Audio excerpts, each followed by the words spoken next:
ಮನುಷ್ಯನ ನಗುವ ಕ್ಷಣಗಳು ಕೆಲವು ಬಾರಿ ಸುಳ್ಳಾಗಬಹುದು, ಆದರೆ ಅಳುವ ಕ್ಷಣಗಳು ಖಂಡಿತವಾಗಿಯೂ ನಿಜವೇ.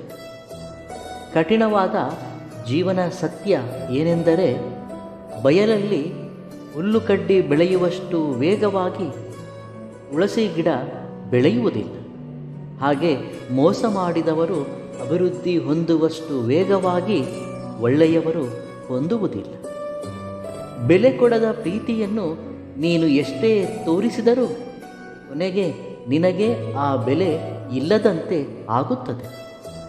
ಅದಕ್ಕೆ ನಿನಗೆ ಮೌಲ್ಯವನ್ನು ಕಡಿಮೆ ಮಾಡುವ ಯಾವುದೇ ಬಾಂಧವ್ಯಕ್ಕೆ ಬೆಲೆ ಕೊಡಬೇಡ. ಜೀವನದಲ್ಲಿ ಸಂತೋಷವಾಗಿ ಇರಬೇಕೆಂದರೆ ಬೇಕಾದುದು ಆಸ್ತಿ ಅಂತಸ್ತಷ್ಟೇ ಅಲ್ಲ, ನಿನ್ನ ಜೊತೆ ನಾನಿರುವೆ ಅನ್ನುವ ಧೈರ್ಯ ಕೊಡುವ ಬಾಂಧವ್ಯದಿಂದ ಜೀವನ ಪೂರ್ತಿ ಸಂತೋಷವಾಗಿ ಇರಬಲ್ಲರು. ನಂಬಿದರೆ ಪ್ರಾಣ ಕೊಡುತ್ತೇವೆ ಎಂದು ಹೇಳುವರು, ಆದರೆ ಪ್ರಾಣ ಕೊಡುವ ಅಗತ್ಯವಿಲ್ಲ. ಪ್ರಾಣ ಇರುವವರೆಗೂ ನಂಬಿಕೆ ದ್ರೋಹ ಮಾಡದಿದ್ದರೆ ಸಾಕು ಅಲ್ಲವೇ? ನಮ್ಮ ಹತ್ತಿರ ಎಷ್ಟೇ ಹಣವಿದ್ದರೂ ಇತರರನ್ನು ಕೀಳಾಗಿ ನೋಡುವ ರೋಗ ಮಾತ್ರ ಇರಬಾರದು. ಆತ್ಮಾಭಿಮಾನ ಇರುವವರು ತಮಗೆ ಅವಮಾನವಾದಾಗ ಆ ಕ್ಷಣ ಏನೂ ಮಾಡದಿದ್ದರೂ ಅದನ್ನು ಜೀವನ ಪೂರ್ತಿ ಮರೆಯುವುದಿಲ್ಲ. ಪ್ರತಿಯೊಬ್ಬರಿಗೂ ತಮ್ಮದೇ ಆದ ಭಾವನೆಗಳು ಇರುತ್ತವೆ. ಇತರರನ್ನು ನೋವುಪಡಿಸುವ ಮಾತುಗಳನ್ನು ಆಡಬೇಡಿ. ಕೋಪದಲ್ಲಿ ಆಡಿದ ಮಾತುಗಳನ್ನು ಮನಸ್ಸಿಗೆ ತೆಗೆದುಕೊಂಡರೆ ಮನಸ್ಸು ಒಡೆದು ಹೋಗುತ್ತದೆ. ಅದೇ ಕೋಪದ ಹಿಂದೆ ಇರುವ ನೋವು ಮತ್ತು ಪ್ರೇಮ ಸಹಿತ ಕಾಳಜಿಯನ್ನು ಅರ್ಥ ಮಾಡಿಕೊಂಡರೆ ಆ ಬಾಂಧವ್ಯ ಉಳಿಯುತ್ತದೆ. ಆ ರೀತಿ ಉಳಿಯಲು ನಮಗೆ ಬೇಕಾದ 2 ಆಯುಧಗಳು ಕಿರುನಗೆ ಮತ್ತು ಮೌನ. ನಗುವಿನಿಂದ ಬಹಳ ಸಮಸ್ಯೆಗಳನ್ನು ಪರಿಹರಿಸಬಹುದು ಮತ್ತು ಮೌನದಿಂದ ಸಮಸ್ಯೆ ಉಂಟಾದಾಗ ಹಾಗೆ ನೋಡಿಕೊಳ್ಳಬಹುದು. ನೆನಪಿಟ್ಟುಕೊಳ್ಳಿ, ಈಗ ಅನಿಸಬಹುದು ಜೀವನ ಅಂದರೆ ಇಷ್ಟೇ ಎಂದು. ಆದರೆ ಒಂದು ವಯಸ್ಸು ಬಂದಾಗಲೇ ತಿಳಿಯುತ್ತದೆ, ಜೀವನವೆಂದರೆ ನಿನ್ನ ಮೇಲೆ ಇರುವ ಜವಾಬ್ದಾರಿಯನ್ನು ನಿನ್ನನ್ನು ನಂಬಿಕೊಂಡವರಿಗಾಗಿ ನಿಭಾಯಿಸಲು ಸಂಸಾರದಲ್ಲಿ ಓಡುವ ಅಗತ್ಯವಿದೆ ಎಂದು. ನಾಣ್ಯಕ್ಕೆ 2 ಮುಖದಿಂದಲೇ ಬೆಲೆ, ಒಂದರಿಂದ ಅಲ್ಲ. ಜೀವನವೂ ಅಷ್ಟೇ, ಕಷ್ಟ ಸುಖದಿಂದ ಜೀವನ. ಈ ಜೀವನದಲ್ಲಿ 2 ಇದೆ. ನೀವೇ ನೋಡಿ, ಜೀವನ 2ರಿಂದ ಆಗಿದೆ. ಹುಟ್ಟು ಸಾವು, ಸುಖ ದುಃಖ, ಪ್ರೇಮ ದ್ವೇಷ, ಹೀಗೆ 2ನ್ನೂ ಸ್ವೀಕರಿಸಬೇಕು. ಕಷ್ಟ ಸುಖವನ್ನು ಅರಿಯದ ಜೀವನ ವ್ಯರ್ಥ. ಯಾರ ಒಬ್ಬರ ಜೀವನದಲ್ಲಿ 1 ಮಾತ್ರವೇ ಇಲ್ಲ. ಪ್ರತಿಯೊಬ್ಬರೂ 2ರ ಮುಖಾಂತರವೇ ಸಾಗಬೇಕು. ಅದುವೇ ಜೀವನದ ಪರಮಾರ್ಥ. ಇದನ್ನು ಅರಿತು ಬಾಳಿದರೆ ಸ್ವಲ್ಪ ನೆಮ್ಮದಿ, ಇಲ್ಲದಿದ್ದರೆ ಜೀವನವೆಲ್ಲ ನರಳಾಟ. ಮನುಷ್ಯನಿಗೆ ವಯಸ್ಸು ಬೆಳೆಯುವುದರೊಂದಿಗೆ ಜೀವನದ ಅನುಭವವೂ ಬೆಳೆಯಬೇಕು. ಯೋಚನಾ ವಿಧಾನ ಬದಲಾಗಬೇಕು. ವರ್ತನೆಯಲ್ಲಿ ಒಳಿತು ಮತ್ತು ಕೇಡನ್ನು ತಿಳಿಯಬೇಕು.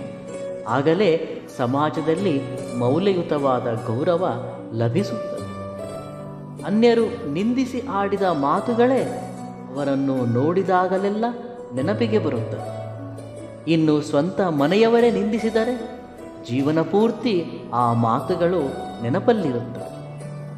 ಹೊಟ್ಟೆ ತುಂಬಿದವನಿಗೆ ಇಡುವ ಅನ್ನ, ಸಮುದ್ರದಲ್ಲಿ ಸುರಿಯುವ ಮಳೆ, ಧನಿಕನಿಗೆ ಕೊಡುವ ಬಹುಮಾನ, ಹಗಲು ಬೆಳಗುವ ದೀಪ, ಬಾಂಧವ್ಯವಿಲ್ಲದ ಬಂಧನ, ಅಸಮರ್ಥರೊಂದಿಗೆ ಮಾಡುವ ವ್ಯವಹಾರ, ಹದ್ದು ಮೀರಿದ ಸ್ನೇಹ, ನಿಜಾಯಿತಿ ಇಲ್ಲದ ಪ್ರೀತಿ, ಇವೆಲ್ಲವೂ ಬೂದಿಯಲ್ಲಿ ಸುರಿದ ಪನ್ನೀರಿನ ಹಾಗೆ.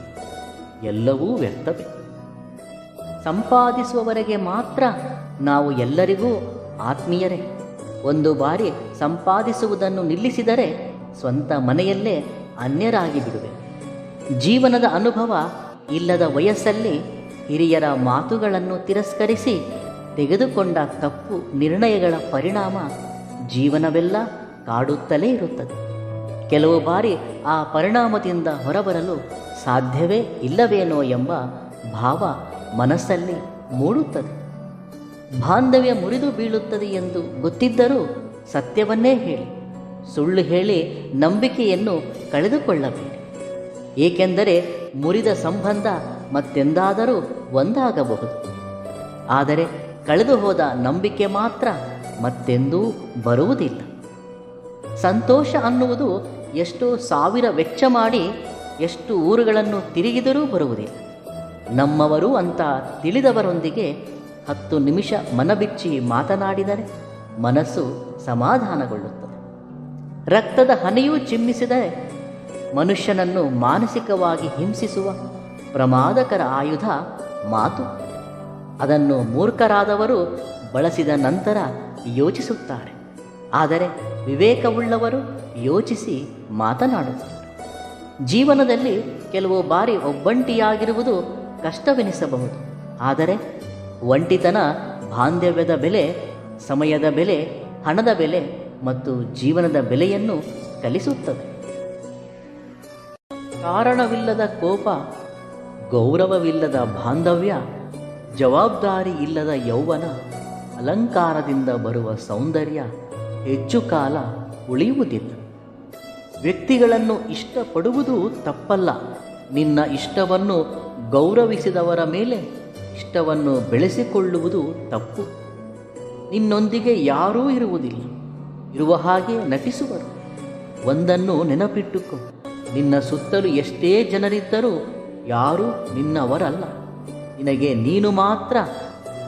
ಪ್ರತಿ ಬಾರಿಯೂ ತಪ್ಪುಗಳನ್ನು ಕ್ಷಮಿಸುವುದೆಂದರೆ ಮತ್ತೊಂದು ತಪ್ಪಿಗೆ ದಾರಿ ಕೊಟ್ಟ ಹಾಗೆ. ಈ ದಿನದ ಸೋಲನ್ನು ಒಪ್ಪಿಕೊಂಡು ಅಲ್ಲಿಯೇ ನಿಲ್ಲಬೇಡ. ಪ್ರತಿ ಸೂರ್ಯಾಸ್ತವೂ ಕೂಡ ನಾಳೆಯ ಉದಯಕ್ಕೆ ಸೂಚನೆಯಾದರೆ ನಿನಗೆ ಬರುವ ಪ್ರತಿ ಸೋಲು ಕೂಡ ನಾಳೆಯ ಯಶಸ್ಸಿಗೆ ಸೂಚನೆ ಅಲ್ಲವೇ? ಕೆಲವು ಬಾರಿ ಇತರರನ್ನು ನೋಡಿದಾಗ ನನಗೆ ಮಾತ್ರವೇ ಕಷ್ಟ ಇರುವುದೆಂದು ಅನಿಸುವುದು. ಆದರೆ ಎಲ್ಲರ ಜೀವನ ಹೊಕ್ಕು ನೋಡಿದಾಗ ಎಲ್ಲರ ಜೀವನ ನಮ್ಮಂತೆಯೇ. ಇಲ್ಲಿ ಯಾರೂ ಹೊರತಾಗಿಲ್ಲ. ಬೇಕಾಗಿರುವುದು ಧೈರ್ಯ ಮಾತ್ರ ನಿನ್ನನ್ನು ಮುನ್ನಡೆಸುತ್ತದೆ. ಈ ಪ್ರಪಂಚದಲ್ಲಿ ಇದ್ದುದರಲ್ಲೇ ಸಂತೋಷ ಪಡುವವರು ಕೆಲವರು, ಇಲ್ಲದಿರುವುದಕ್ಕಾಗಿ ದುಃಖ ಪಡುತ್ತಾ ಇರುವ ಸಂತೋಷವನ್ನು ಕಳೆದುಕೊಳ್ಳುವವರು ಕೆಲವರು. ಪ್ರತಿ ಪ್ರಯಾಣಕ್ಕೆ ಒಂದು ಗಮ್ಯವಿರುತ್ತದೆ. ಹಾಗೆ ಪ್ರತಿ ಪರಿಚಯಕ್ಕೆ ಒಂದು ಕಾರಣವಿರುತ್ತದೆ. ನಾವು ಮಾತನಾಡಿಸಿದರೆ ಮಾತ್ರ ಮಾತನಾಡಿಸುವರು ಎಂದರೆ ಅಲ್ಲಿ ಬಾಂಧವ್ಯಕ್ಕೆ ಬೆಲೆ ಇಲ್ಲವೆಂದು, ಯಾವುದೇ ರೀತಿಯ ಅಭಿಮಾನವಿಲ್ಲವೆಂದೇ ಅರ್ಥ. ಅದಕ್ಕಾಗಿ ವೃಥ ಚಿಂತಿಸಬೇಕಿಲ್ಲ. ಈ ಜೀವನದಲ್ಲಿ ಯಾರ ಭಾವನೆ ಅವರಿಗೆ, ಯಾರ ಅಭಿಪ್ರಾಯ ಅವರದೇ. ಯಾವಾಗ ಯಾರ ಭಾವ ಬದಲಾಗುತ್ತದೆ ಎಂದು ಹೇಳಲು ಸಾಧ್ಯವಿಲ್ಲ. ಧೈರ್ಯದಿಂದ ಇರಿ, ಶಾಂತಿಯಿಂದ ಇರಿ, ಸಮಾಧಾನದಿಂದ ಇರಿ. ಖಂಡಿತವಾಗಿಯೂ ಎಲ್ಲವೂ ಒಳ್ಳೆಯದೇ ಆಗುತ್ತದೆ. ಇವೆಲ್ಲವುಗಳಲ್ಲಿ ನಿಮಗಿಷ್ಟವಾದ ಸೂಕ್ತಿಯನ್ನು ಕಾಮೆಂಟ್ ಮುಖಾಂತರ ತಿಳಿಸಿ. ವಿಡಿಯೋ ಇಷ್ಟವಾದಲ್ಲಿ ಸಬ್ಸ್ಕ್ರೈಬ್ ಮಾಡಿ ಮತ್ತು ಲೈಕ್ ಮಾಡಿ. ಧನ್ಯವಾದಗಳು.